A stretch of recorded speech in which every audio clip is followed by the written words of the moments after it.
Have you or someone you love ever been in a tornado or car accident, experienced sexual or physical abuse, served in a war zone? Most people have been through some kind of life-threatening or traumatic event, and it's common to have stress-related reactions after a trauma. But when symptoms last more than 3 months and they're not getting better, it's time to get help. Meet Sam. He recently returned from serving in Iraq. For many people, being in a crowded place like a baseball stadium or busy grocery store feels comfortable, but not for Sam. What should be a nice night out, taking his wife Tara to a restaurant, isn't fun for him anymore. He can only handle it if he sits with his back to the wall where he has a good view of the exits, and even then, he's too on edge to really enjoy it. At home, things aren't the way they used to be either. His sleep is restless at best, and some nights Tara isn't sure if Sam comes to bed at all. Sam seems to have a short fuse these days, and sometimes he snaps at Tara over tiny misunderstandings. What he and Tara never talk about is the trauma he experienced when he was deployed. He's never mentioned the guilt, the weight he carries around, wishing he could have done more to prevent what happened. Instead, he's turned inward, pulling away from family and friends. Tara tried to give him some space, but after months passing without change, she really started to worry. She was the one to finally say what they were both thinking: it's time to get help.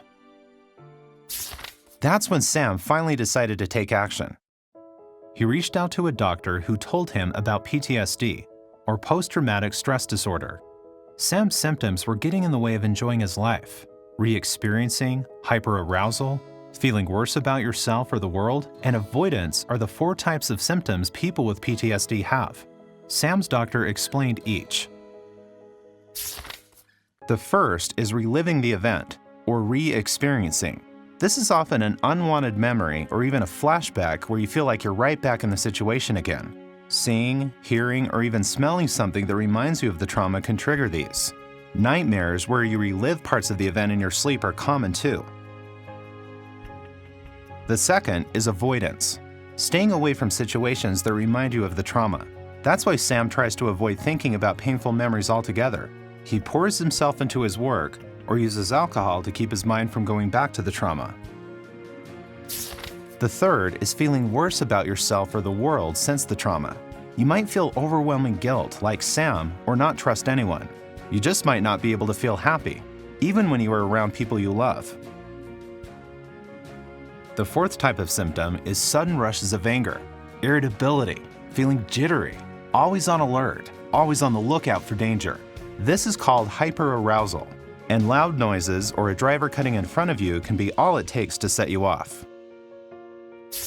If you recognize any of these symptoms of PTSD in yourself or someone you love, don't wait. See your doctor to find out if it could be PTSD.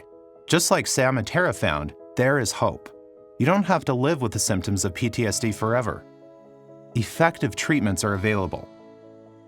To learn more about PTSD or how to get help, visit the National Center for PTSD website at www.ptsd.va.gov.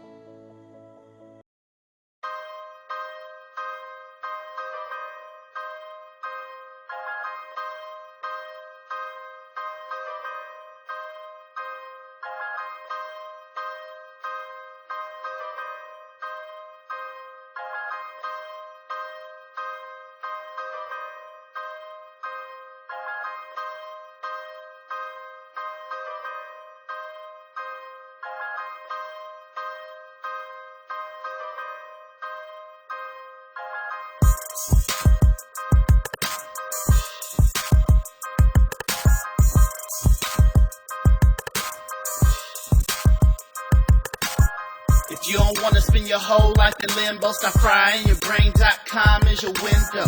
If you don't want to spend your whole life in limbo, stop frying your brain.com is your window. If you don't want to spend your whole life in limbo, stop frying your brain.com is your window. If you don't want to spend your whole life in limbo, stop frying your brain.com is your window. If you don't want to spend your whole life in limbo, stop frying your brain.com is your window. www.stopfryingyourbrain.com